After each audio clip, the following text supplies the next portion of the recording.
Bonjour et bienvenue à ce vlog numéro 30. On est le jeudi 4 avril. C'est une journée qui a commencé avec pas mal de grisailles et de froid ici en région lyonnaise. Mais maintenant, je vois que le soleil est de nouveau sorti. Donc on aura peut-être une lumière pas trop pourrie pour ce vlog. Aujourd'hui, je vais vous parler de différentes choses, du dernier modèle d'éclat du soleil et le fil qui va avec, si on le veut. Je vais vous parler de mes modestes progrès sur mon encours de crochet tunisien.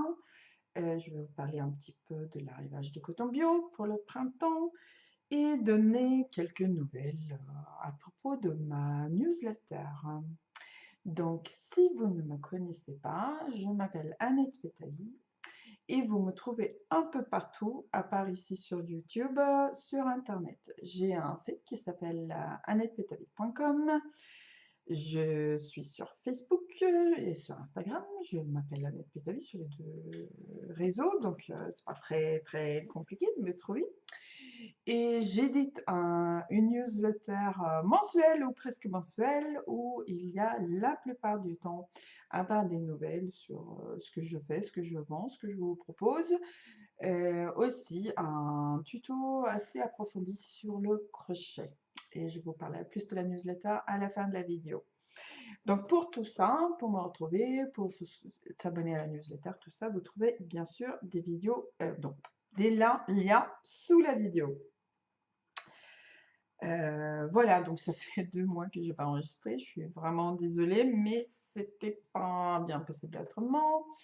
La dernière fois, je devais partir en vacances en Suède, donc on est partis, moi et mes enfants. Ça s'est très bien passé, sauf que, mon mari qui devait donc pas nous accompagner, qui nous a pas accompagnés non plus, est rentré la veille de notre départ avec la grippe et on a un peu, amené les virus, dans nos valises. Donc on n'était pas en pleine forme, surtout mon fils, ça a été vraiment pas bien du tout, ce qui était très, très dommage, parce que donc on a passé quelques jours à Stockholm et aussi, quelques jours, dans la montagne suédoise, pas très au nord, dans la Dalekarli, dans l'Anna, qui c'est vraiment tout près de la frontière norvégienne, où là, contrairement à Stockholm, il y avait pas mal de neige, même si on était loin des 3 mètres de l'année précédente.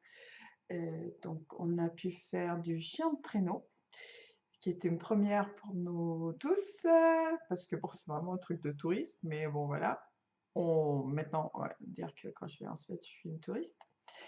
Et moi, je n'ai pas fait de ski de piste depuis l'âge de 12 ans à peu près, et j'en avais pas fait beaucoup à l'époque.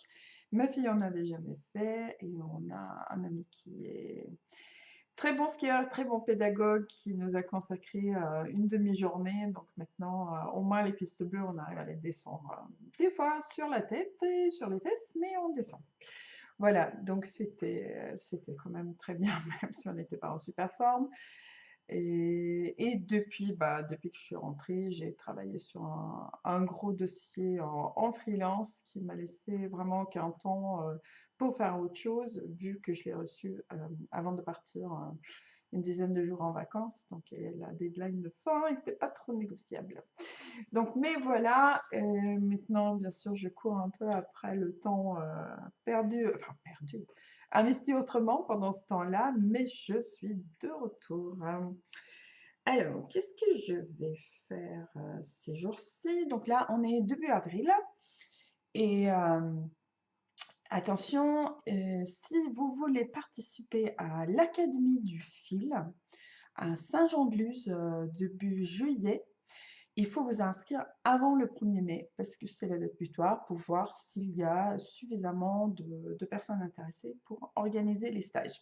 Donc, je vous mets un lien là aussi sous la vidéo pour trouver la page de l'association qui organise cet événement qui s'appelle Kilton Sud.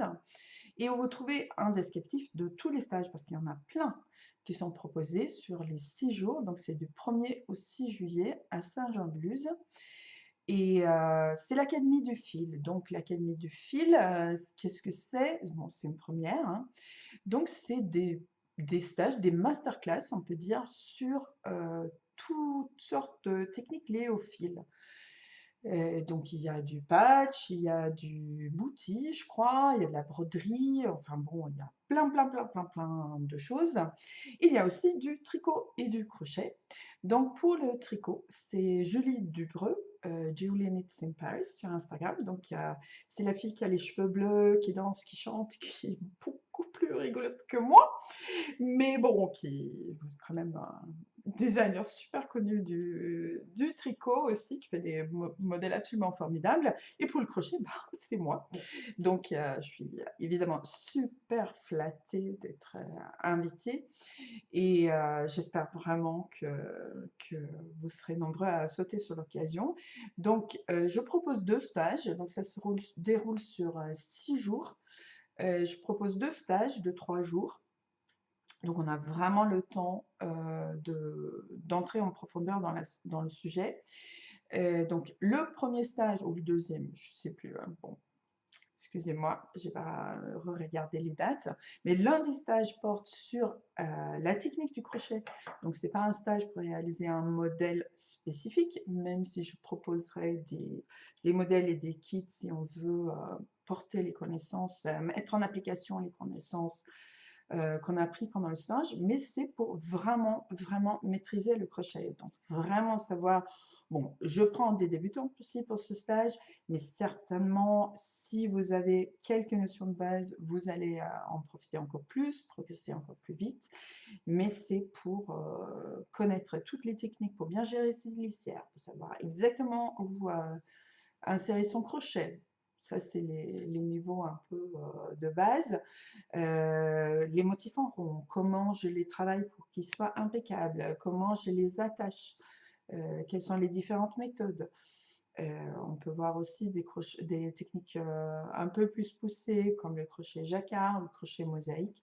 Tout va dépendre des participantes. Moi, je vais venir avec une batterie de support et pour tout niveau. Et on apprendra plein, plein, plein de choses sur le crochet ensemble. Et l'autre stage, c'est un stage de création de modèles. Donc, c'est, on va dire, une itération un peu étendue du stage manche à le crochet au crochet créatif que j'ai déjà proposé.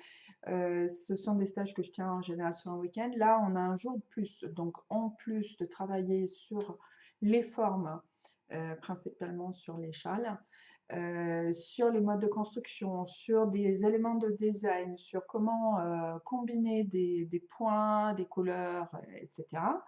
On pourra probablement aussi travailler sur le développement de points, qui est un sujet qui est cher à mon cœur, mais que j'arrive pas à aborder dans le stage de week-end. Donc, n'hésitez pas à aller voir, donc c'est sur le site, je mets le lien bien sûr, mais c'est organisé par l'association Kilt en Sud, qui jusqu'à présent donc a organisé un salon, on va dire assez classique, de patch et travaux de fil, mais qui là a voulu innover, et je pense que c'est une initiative absolument formidable. Et en plus, franchement, Saint-Jean-de-Luz, début juillet, on va pas souffrir, hein. Bon, j'espère vraiment que vous serez suffisamment nombreux pour vous inscrire et que ça puisse vraiment décoller et se faire. Et donc, un peu plus près de nous en termes de date de l'événement, donc, parce que l'Académie du fil, c'est inscription avant le 1er mai. Mais donc, non, pas début, fin avril, du 26 au 28, je serai à nouveau invitée, je suis ravie, à la boutique Broderie Plaisir à Ilkirch, Grafenstaden, qui est juste au sud de Strasbourg.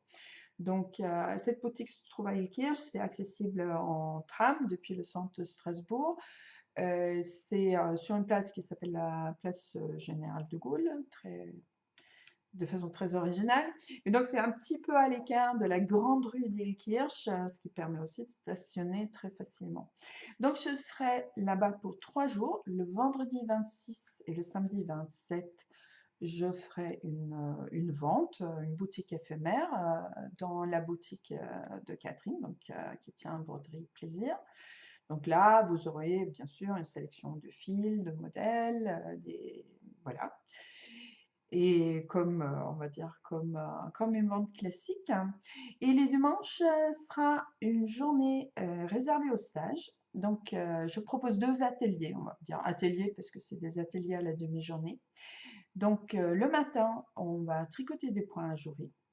Donc là encore, c'est comme tous mes ateliers et stages, c'est multiniveau.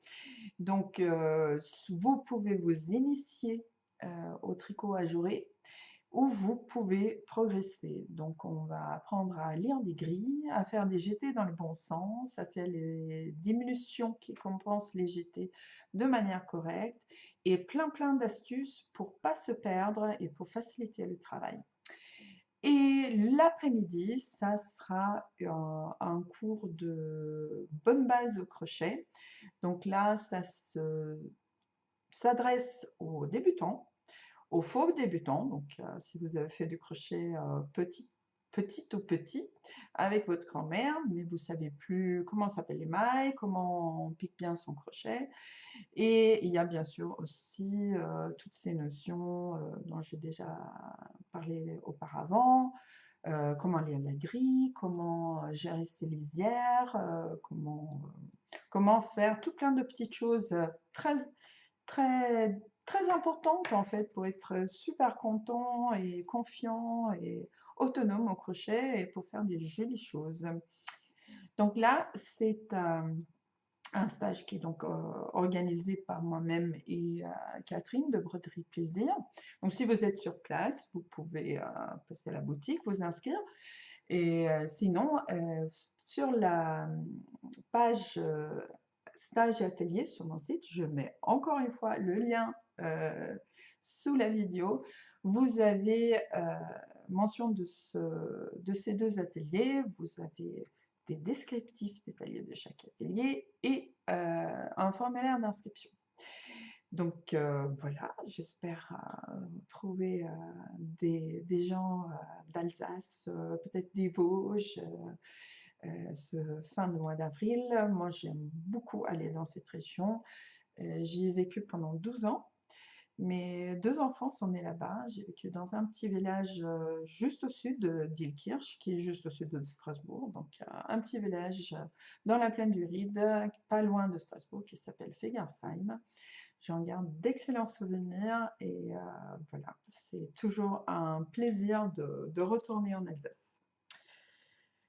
Voilà, qu'est-ce que j'ai encore au programme? Ben, j'espère vous en parler avant, mais vaut mieux assurer.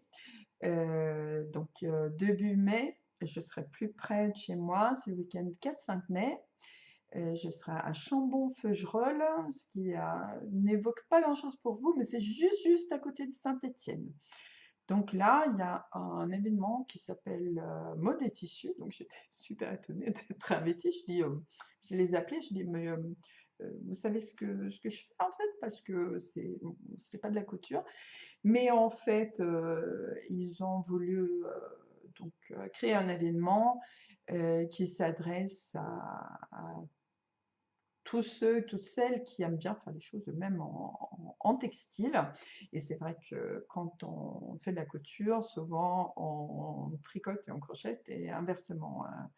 Moi, le crochet et le tricot, ça me parle beaucoup, bien sûr, je fais ça tout le temps, mais j'aime bien la couture aussi. Donc, c'est vrai que le public peut tout à fait être, sur tous ces points de vue-là, intéressé par une offre assez diverse.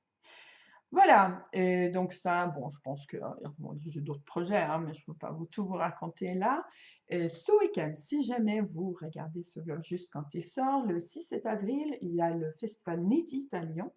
Donc moi, je n'y expose pas, mais j'y serai en vadrouille le dimanche. Donc si vous me croisez, si vous me reconnaissez, moi je ne vous reconnais pas, dites bonjour, je serai ravie de discuter avec vous. Il ne faut pas être timide. Moi, quand je vais dans ce genre d'événement, beaucoup, beaucoup pour rencontrer les gens. Donc, j'espère vous y croiser. Et si je ne vous connais pas encore ou je ne vous reconnais pas encore, vous vous présentez et je serai ravie de papoter un peu avec vous. Alors, passons aux choses bon, pas sérieuses, hein, mais, parce que bon, c'est quand même pas triste cette histoire, mais je voulais donc vous parler de châle que j'ai sur les épaules, qui est le nouveau modèle d'Éclat du Soleil, donc Hélène Marcy, Popé, donc qui est un châle absolument magnifique, super agréable à porter, sympa à faire parce que pas très compliqué. Et donc, il s'agit d'un châle en fait que Hélène avait fait pour elle-même il y a pas mal de temps. Parce que là, ça fait un moment que je ne suis pas allée chez elle, mais lors d'une de mes visites, qui ne sont pas super fréquentes, hein, j'habite en région lyonnaise, Hélène habite à Toulouse, c'est pas juste la porte à côté.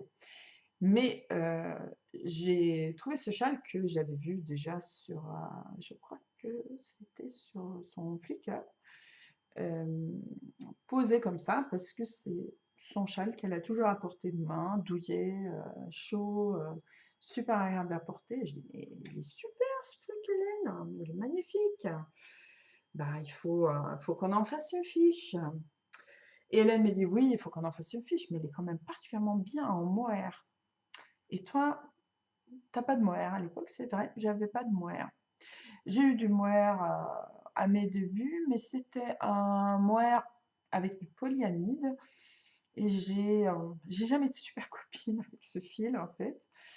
Mais là, j'ai dit à Hélène, Hélène, je vais avoir ta-ta-da, un mohair et soie. Et Hélène a dit, chouette, je te le fais en mohair et soie. Et je te rédige l'affiche. Donc, Popé en mohair et soie, un châle avec beaucoup d'allure, facile à faire. Vous commencez en haut, vous commencez avec juste 5 triangles et en fait, je pense que vous pouvez le voir là, chaque triangle de départ, c'est le début d'une section du modèle et en fait, le point augmente de manière, on va dire, automatique et vous pouvez utiliser tout votre fil parce que quand vous avez fini une répétition, c'est-à-dire vous avez terminé un triangle, vous tomberez de toute façon pile poil pour cette jolie petite bordure. Non mais c'est vraiment... Vous avez vu ces petits pompons? Ben, c'est tout crocheté, hein, c'est pas du pomponnage classique. C'est tout crocheté, ça virevolte quand on le porte, enfin c'est super chouette. Donc, alors, petit bémol sur le fait que c'est un châle facile. Si vous êtes débutante, moi je vous conseille de tester le point. On peut commencer là, faire quelques répétitions dans un fil lisse. Pourquoi? C'est pas plus difficile de crocheter le mohair qu'un fil lisse, mais c'est beaucoup plus difficile de défaire le mohair parce que tous ces jolis petits poils qui font les super beaux duvets, bah, ils s'accrochent entre eux. Donc, si vous débutez, je pense que c'est à votre portée parce qu'il n'y a rien de sorcier dans le châle, mais testez le début dans un fil lisse avant de vous lancer dans le mohair et soie.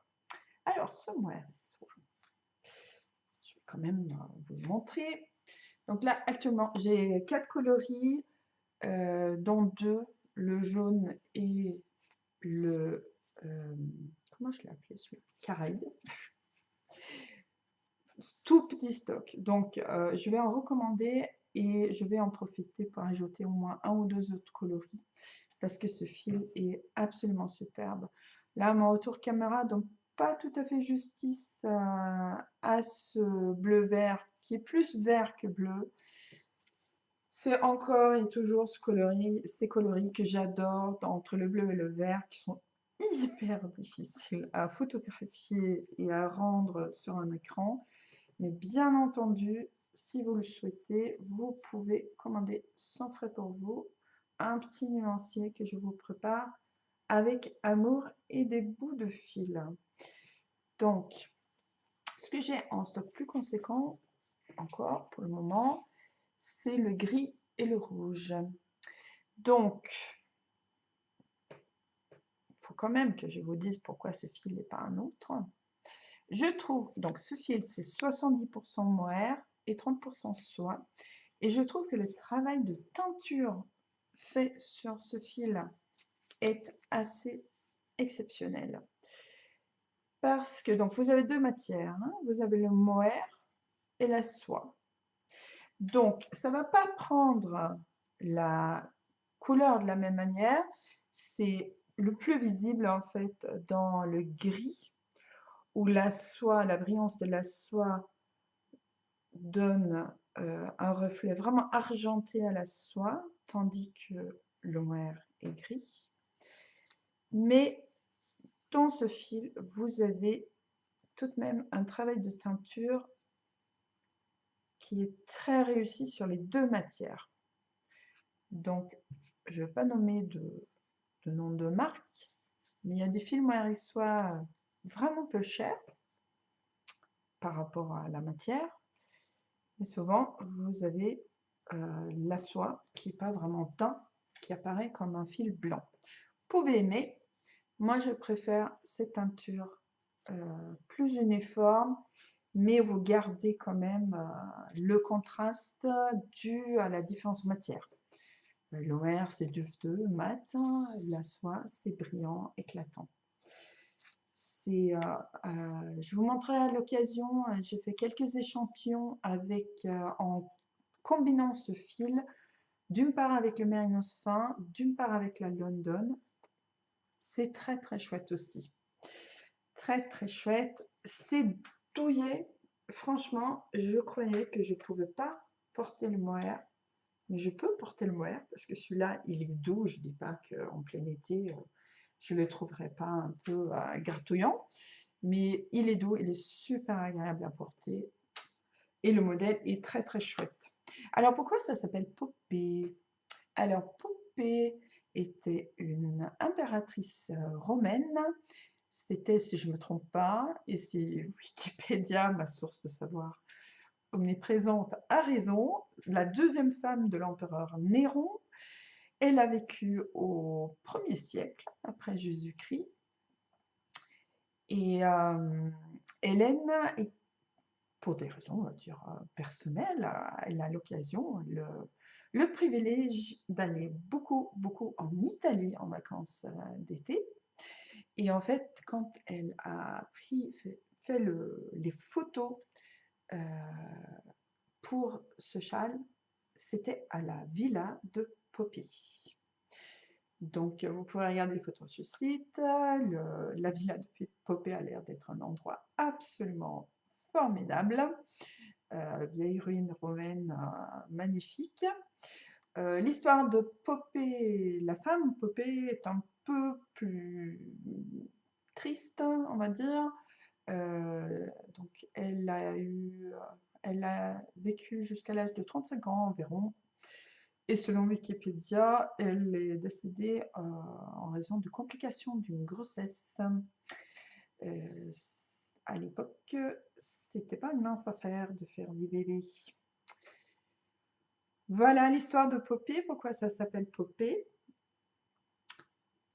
sous tous les noms, et avec d'autres fils aussi. Je pense que c'est un châle absolument magnifique. J'aimerais bien, tiens, voir ça fait en London. Je pense que ça irait super bien. Donc il vous faut à peu près, non pas à peu près, il vous faut 4 pelotes pour faire le châle. La pelote est à 7 €. Bon, c'est pas chérissime, je pense, pour un fil de cette qualité. Mais je vous laisse juger, bien sûr, parce que la fiche est disponible seule aussi, si vous voulez utiliser autre chose. Et donc, les indications pour changer de taille en fonction de la quantité de fil, pardon. dont vous disposez sont bien indiqués dans la fiche. C'est facile en fait. Il faut juste garder un peu pour la bordure et puis vous pouvez vous arrêter après chaque répétition complète. Alors, voilà, en parlant d'adapter la taille, je voulais vous parler un petit peu donc de mon petit cours en crochet tunisien. Je vous l'avais déjà montré. Donc, c'est le modèle, une façon de faire, une manière de faire, pardon, de Rachel Henry. Et bon, bah, j'ai pas beaucoup travaillé dessus, hein, faut pas croire. J'ai oh là là, je vous le montre à l'envers, mais ça, rien ne va plus. J'ai pas mal papillonné sur les projets et puis j'ai eu, on va dire un mois où je n'ai fait que des échantillons, donc voilà. Mais ça a quand même grandi. Et je pensais au départ, je vais vous montrer, je pensais au départ faire, comme j'avais qu'un écheveau de 100 grammes, je pensais faire un sorte de col que j'aurais donc à peu près où j'en suis maintenant, parce que là c'est la bonne. Cette lisière est suffisamment grande pour faire confortablement le tour de tête, que j'aurais fermé là et que j'aurais continué à crocheter en rond pour terminer le col. Mais bon, il s'avère qu'il me reste 3/4 du fil. Donc ça, c'est un fil que j'avais acheté à Felletin il y a 2 ans. C'est un fil teint en Italie. Aujourd'hui, on est en Italie. Hein, par... le lien est sous la vidéo précédente. Une Italienne qui travaille les teintures naturelles, qui est charmante, qui fait du très beau travail. Donc, bon voilà, je vais continuer, hein, c'est ce que j'ai fait là. Je continue parce que je vais quand même utiliser tout ce fil. Et puis, je trouverai bien quelque part dans le stash de quoi mettre une petite bordure pour amener ceci à un châle plutôt qu'un col. En plus, je pense que je m'en servirai plus, je pense. Donc, voilà. Mais toujours est-il que je ne peux que vous encourager d'essayer ce modèle de Rachel Henry qui est disponible sur Ravelry. Je mets encore le lien sous la vidéo. Parce que, en fait, vous travaillez tout le temps sur des petites bandes comme ça. Donc, vous pouvez faire ça avec un crochet normal. Vous n'avez pas besoin d'acheter un crochet tunisien si vous voulez essayer la technique et que vous n'avez pas d'équipement spécifique. Et puis, c'est hyper bien réfléchi, conçu, expliqué pour arriver à faire les formes. Parce que, bon, il n'y a pas que des bandes. Des fois, il faut faire comme un petit triangle. Et c'est super bien conçu, c'est super bien pensé et c'est hyper agréable à faire. Et comme c'est pour moi, c'est mon projet, c'est mon cours actuel où j'ai pas vraiment besoin de réfléchir parce que maintenant j'ai compris le truc. Et il va continuer à grandir tout doucement parce que c'est ce que je fais le soir quand je suis trop fatiguée pour réfléchir ou si j'ai un moment sur un salon où c'est un peu creux, ou bon voilà, c'est le projet sans réfléchir, c'est le projet qui m'accompagne un petit peu comme ça au quotidien. Pour l'apéro tricot, ça sera pas mal aussi parce que peut-être que pour une fois, je pourrais avancer sans avoir à défaire le lendemain. Voilà, donc bon, vous allez peut-être le revoir, hein, je pense même, parce que ça sera pas fini demain, hein, ça c'est sûr.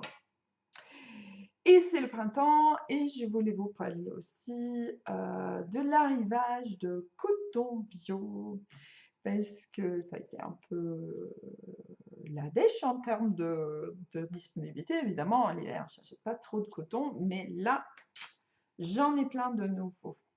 Alors, qu'est-ce que je fais donc, qu'est-ce qu'on peut faire avec du coton bio? Ben, on peut faire le châle Crazy Stripes qui sera donc incessamment sous peu, parce que vu l'emploi de temps hyper tendu ces derniers temps, ce dont je vous parle là, c'est des choses qui vont se passer, qui vont être actualisées dans la boutique on va dire, courant semaine prochaine.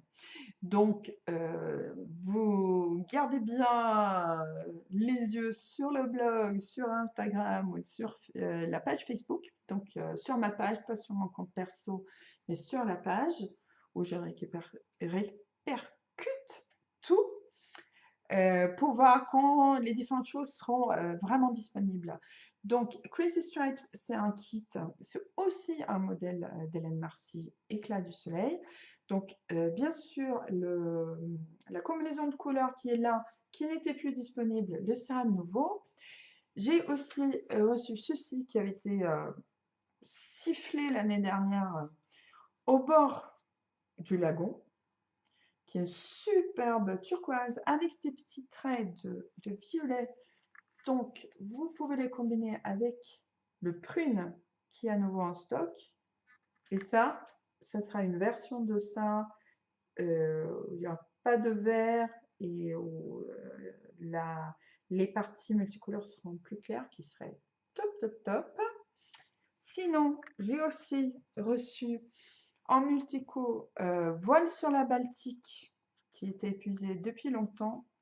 Bon, là, ça sature un peu avec la lumière, mais donc, c'est pas blanc, hein, c'est différentes teintes d'écru avec un petit peu de bleu. Donc, ça va super bien avec le bleu glacier.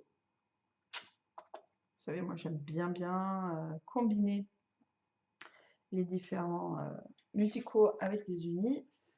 Ça va aussi super bien avec le nature, qui était aussi en rupture, mais qui est maintenant... Et ces trois ensemble pourraient quand même très bien faire une nouvelle version de encore un modèle d'Hélène, Allure Nature. Je ne sais pas si vous en rappelez, si vous l'avez déjà vu, je vais l'enfiler, qui est un châle très facile, des petits jours, les jours dans leur plus simple expression, de mailles ensemble en jeté, du point de mousse, du point de blé, donc maille en droit, maille en vert, mais un super rendu. Et qu'est-ce que c'est confortable à porter toute l'année ce coton.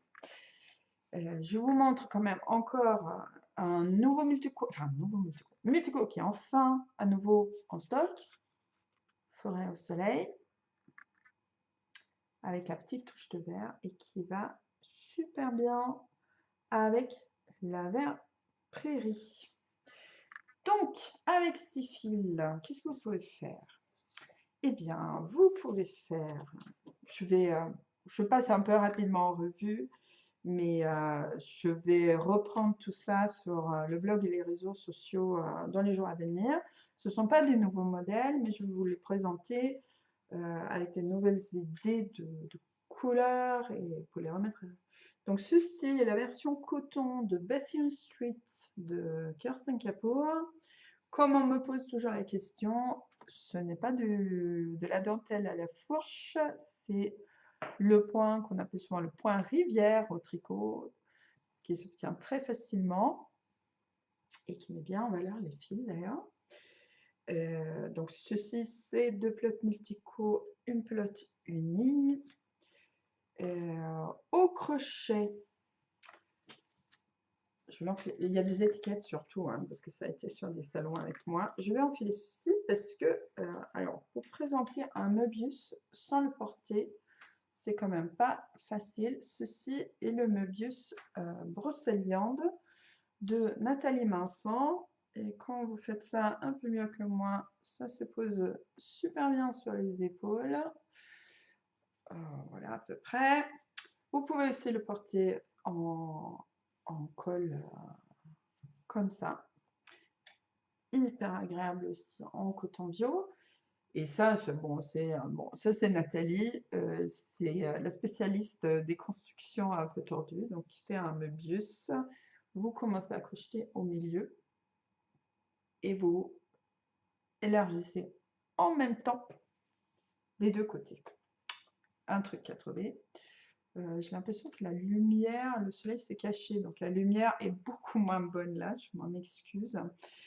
Capelette, un petit modèle à moi qui a quelques années maintenant, mais qui fonctionne toujours aussi bien, surtout si on est un peu plus amis avec le retour caméra que moi.